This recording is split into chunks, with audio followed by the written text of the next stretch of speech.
Vamos falar agora com a advogada Mirelle Alves Braz, aqui da MAB. A doutora vai nos falar hoje de dois assuntos que estão em voga, né, doutora? Dois assuntos bem interessantes que as pessoas... são crimes que acontecem assim há anos e anos e anos e não tem como se combater, né? É a sonegação fiscal e a lavagem de dinheiro, né? São duas coisas que, por mais que se tente, sempre tem uma artimanha nova, né? Muito prazer o programa. Prazer, Milton. Que bom estar contigo aqui de novo, né? Sempre é um prazer, a gente sempre troca muita coisa e o Milton traz um pouco da credibilidade dele para nós, né? A gente, com essa credibilidade, ainda há pouco tempo teve um cliente aqui que disse que nos viu no teu programa, enfim, gostou muito. E isso é muito bom, isso é sinal de que não só o escritório está fazendo um bom trabalho, mas principalmente que tu transmites, né, de fato, muita credibilidade num momento de falta de credibilidade institucional generalizada.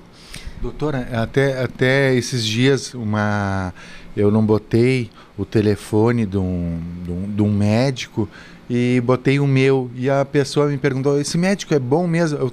Eu tento escolher as pessoas que vão participar do programa a dedo, sabe? Pesquisar, conversar, sabe? Se eu sentir assim que não vai acrescentar nada ao programa, eu prefiro não fazer, viu, doutora? É bom, né? É isso que vai fazer com que o teu cliente retorne, né, Milton? E os nossos também. Porque a gente tenta exatamente, tu trabalha da mesma forma que eu, é trabalhar com dignidade, com seriedade e selecionar, de fato, né, onde a gente quer trabalhar, com quem a gente quer trabalhar. Não é vender aqui magia, a gente não gosta de vender magia porque a gente sabe que a venda de magia acaba mal, né, Milton? Com certeza. E outra coisa também, nem é a questão... Claro, o financeiro é importante, o financeiro acaba vindo tu fazendo um bom trabalho, mas quando o teu trabalho está dando certo, é muito mais prazeroso, né? Tu ter aquela sensação, conseguir ajudar alguém, conseguir fazer algo para alguém, né? Claro, é um retorno pessoal além do retorno financeiro, né, Milton? Todos nós precisamos de dinheiro para sobreviver. Hoje em dia não se faz nada sem dinheiro. Ele compra uma grande parte da nossa tranquilidade, uma vez que ele sana os nossos problemas de contas, de nossos problemas mais objetivos. Mas existe aquele momento de colocar a cabeça no travesseiro que só a consciência resolve. E isso vem através da satisfação pessoal. E falando em consciência, nós começamos aqui com lavagem de dinheiro e crime de sonegação fiscal.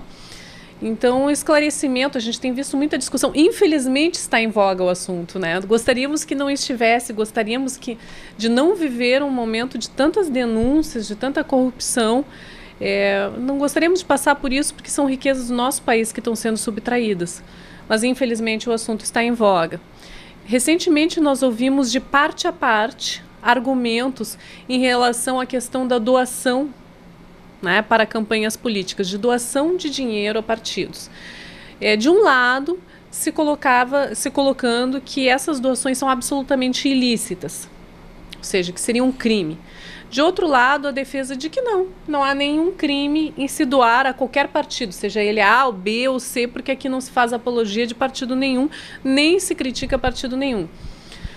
Na verdade, vamos dizer assim, o que de fato vale está no meio caminho entre ambas as situações. Para esclarecer, doação para partido é lícita, sim. Não há nenhum crime em se doar verba a partido pelo nosso sistema eleitoral atual, que prevê, sim, o donativo particular a partidos políticos. Qual é o crime? O que nós chamamos de lavagem de dinheiro. Ele é um crime muito complexo, Milton. Ele tem legislação própria. Nós temos aqui a Lei 9613, que é de 98, ou seja, é uma lei jovem ainda, que trata da lavagem de dinheiro. Lavar dinheiro é complexo por quê? Porque eu dou legitimamente verba, no caso dos partidos, porém essa verba provém de um crime. É o que se discute em relação ao mensalão ou em relação a qualquer outro crime. Esta verba provém de um ato criminoso. Se doa para dar um aspecto de legitimidade a esse valor. Uma legitimidade que ele não possui. Isso pode ser tanto através de uma doação a um partido político, como através da aquisição de obras de arte, como através da aquisição de cavalos de raça, de jogadores de futebol, joias. Falar em jogador de futebol, sabe quanto que ganha o Messi? Todos eles, infelizmente, né? 18 milhões por mês. Todos eles. São valores... A gente fica pensando que errou na vida, né? Mas Milton... Minha mãe não deixava jogar bola, doutora. Poxa, a culpa é das nossas mães, né? A culpa... Vai estudar, guri. Infelizmente nos mandaram estudar, tá aí o resultado. Não, sacanagem, né? Milton, assim... Então, assim, a gente vê que como é complexo, como é um crime de difícil prova. Porque eu tenho uma operação lícita, atrás da qual existem inúmeras operações ilícitas. E existe um limite para que eu possa regredir nesta cadeia de responsabilidades. Há muitos anos atrás, e quando eu digo muitos anos, são décadas atrás, um penalista famoso, Nelson Hungria, dizia que não se poderia retroceder ad infinitum nessa cadeia, ou seja, não se poderia retroceder demais nesta cadeia de responsabilidades, porque aí então nós teríamos que o lenhador, de cuja lenha foi feita a cama onde se cometeu o adultério, seria responsável pelo adultério. Isso na época em que existia o crime de adultério, por isso que eu digo que fazem décadas. Então nós não podemos retroceder demasiadamente nessa cadeia. Se sugere que, vamos dizer assim, até 5 operações para trás, mas isso são sugestões, para a gente entender como foi urdida essa operação lá atrás, como ilícito chegou uma operação lícita e de alguma maneira se transformou. E quem deverá ser responsabilizado e em que proporção? É um crime bastante complexo, de difícil prova. Daí vem as decorrências da delação premiada, por exemplo. É a única forma. Onde nós temos alguém de dentro, né, que participou do ato criminoso. Ele não é uma testemunha, porque ele não está de fora do ato, ele participou sim de alguma maneira do ato criminoso, mas a sociedade tem que entender que o fato dele dar o relato dele, a versão dele dos fatos, poderá levar à responsabilização de 10, 20 pessoas, de empresas, de governantes, se for o caso. E é daí a importância do depoimento do delator, que terá de ser confirmada por outras provas, inclusive pelo depoimento de outros delatores, né, ou testemunhas no caso. Mas é um crime extremamente complexo, que tem uma punição que não é muito alta. Ela realmente não é uma punição demasiada. E aí nós temos o crime de sonegação fiscal, que está na outra ponta.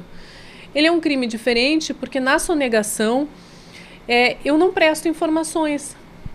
Ou eu as omito, ou eu as presto de uma maneira diversa. Eu escondo um pouquinho, nós conversamos antes da matéria, né? Que o brasileiro é uma questão de educação, enfim, que existem níveis de corrupção diários, né? É aquele comprar o bem e declarar um valor menor para pagar uma tributação menor. Mas diz que a mãe, quando diz para o filho assim, ah, meu filho, se tu te comportar bem, eu te dou isso, ela já está corrompendo o filho. Porque ela já começa aí. Na verdade, não é o certo, porque o certo tem de ser certo, porque é assim.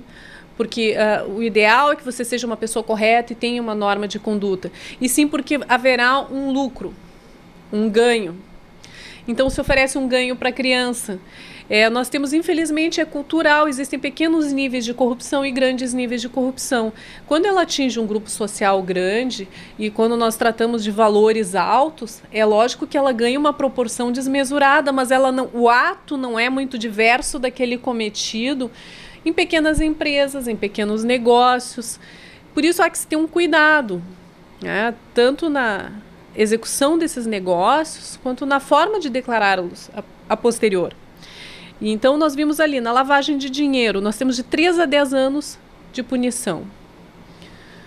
De 3 a 10 anos. Então, se for primário, né, a gente imagina, assim, dependendo das circunstâncias do caso, com 3 anos, 1/6 da pena cumprido, a pessoa vai estar livre, se é que vai cumprir a pena. Nem vai preso. Exatamente. De outro lado, a questão da sonegação fiscal, que nós vimos foi a causa da queda da máfia italiana num determinado momento, de poderosos chefes da máfia italiana. nós temos aqui uma pena menor ainda, Milton. É quase que incompreensível. Nós temos eu estou com a lei aqui em mãos, a lei 4729 de 65, é uma pena de 6 meses a 2 anos. Nem vai em cana. É uma pena mais leve que a pena para os casos da Lei Maria da Penha. Não estou diminuindo as situações, mas é que, veja bem, nós temos uma pena mais leve que dos próprios crimes definidos pela Lei dos Juizados Especiais Criminais, que são os chamados delitos de menor potencial ofensivo. Mas também sonegar, ele acaba perdendo quase muito dos seus bens também, né, doutora? As multas são muito pesadas. Essa questão do dinheiro voltar, acaba voltando, né? Ele é prejudicado no bolso. Sim, com certeza, Milton. Assim, existe previsão de pena pecuniária, pena de multa que nós chamamos.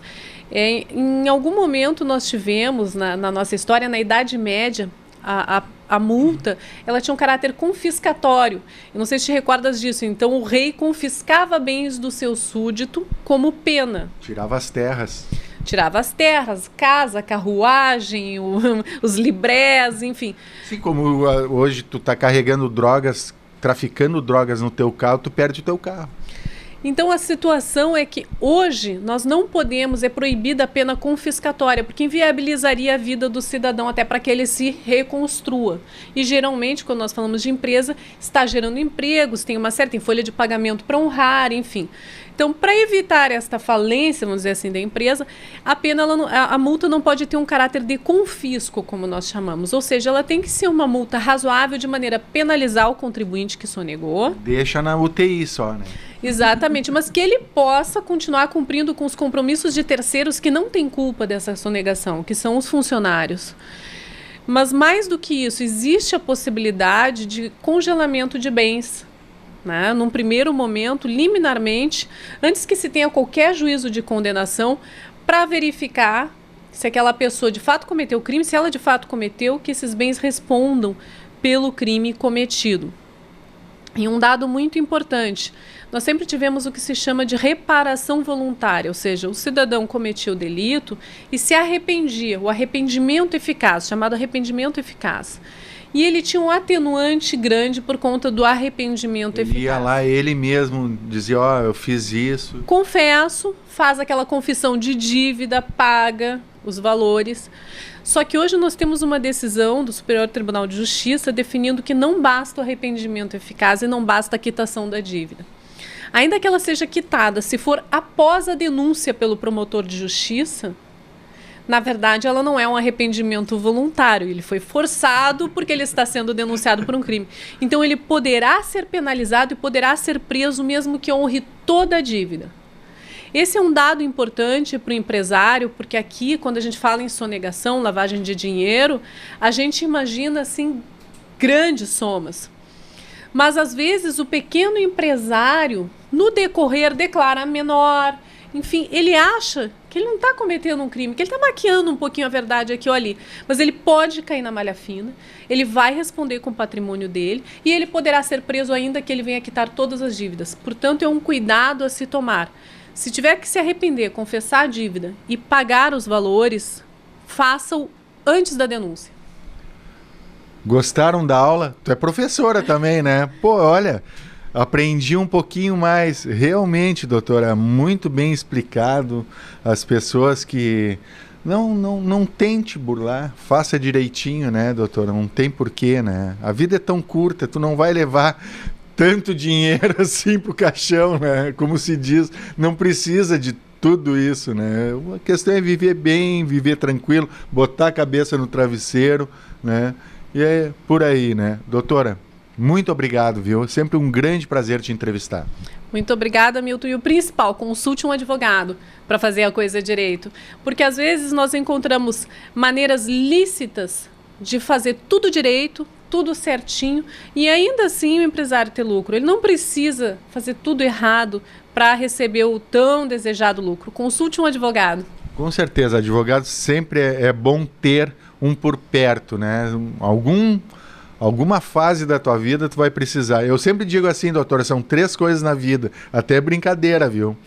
É um médico, açougueiro e um advogado. Açougueiro para te dar uma boa carne pro churrasco domingo, né? O médico para ter por perto qualquer questão de doença. E o advogado para te salvar de qualquer dúvida legal. Obrigado, viu, doutora? Obrigada, Milton. Invista na prevenção.